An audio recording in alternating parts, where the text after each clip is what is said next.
Hey everyone, and welcome to this standalone One Fish Guide Explainer. Today, we're establishing a true welfare-first blueprint for the magnificent Sailfin Pleco. If you're passionate about providing the absolute highest standard of care for your aquatic life, well, you're in exactly the right place. We are focusing entirely on one of the most stunning, yet frankly, frequently misunderstood animals in the whole aquarium hobby.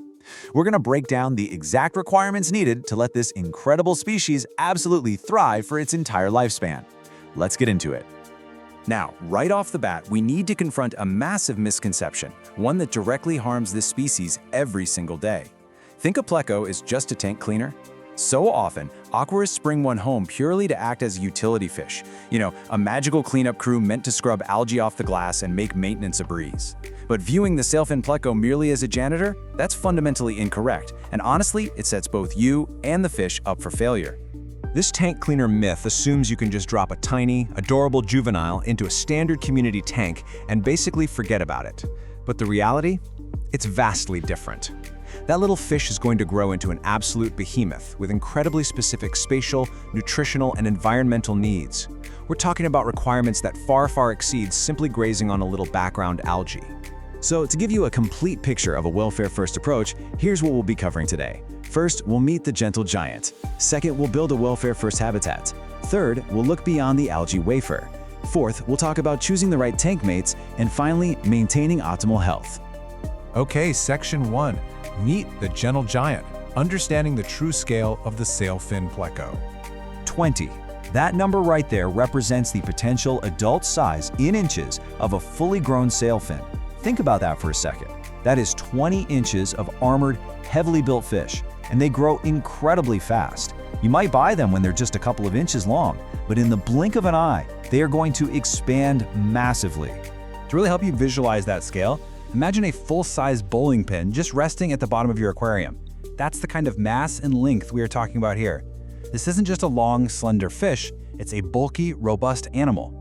When you picture a bowling pin trying to navigate your tank, you immediately start to realize why standard aquarium advice simply does not apply to the Sailfin Pleco.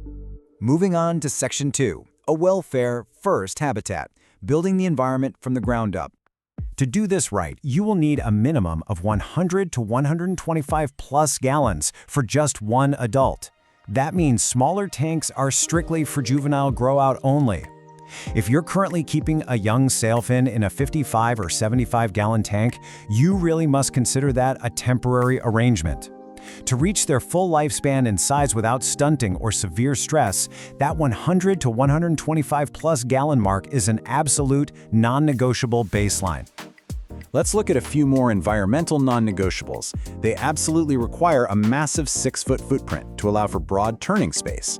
Because plecos have a rigid body structure covered in armor-like scutes, they really aren't highly flexible. They can't just fold themselves in half to turn around in a narrow tank.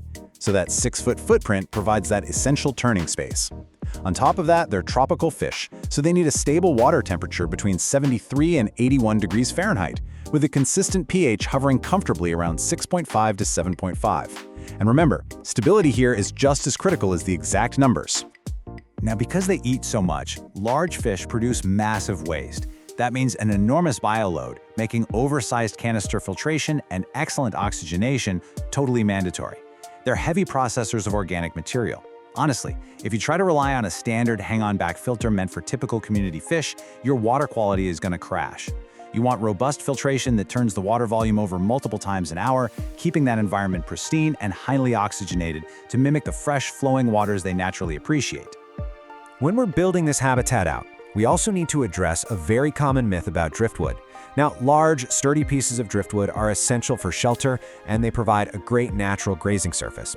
But, and this is a huge but, they explicitly do not require wood for digestion.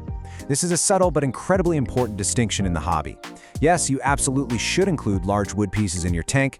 It gives them a place to hide during the day, which is absolutely vital for keeping their stress levels down, and it's a fantastic surface for natural algae to grow on. But they do not need to actually consume the wood to digest their food. The wood is structural and behavioral, not a digestive aid.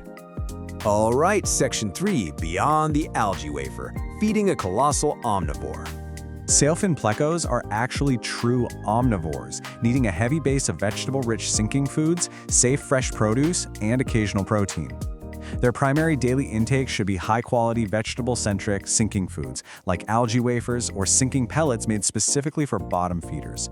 To round out their diet and give them some excellent enrichment, you should offer safe raw produce. Slices of zucchini or cucumber clipped to the side of the tank, oh, they absolutely love those.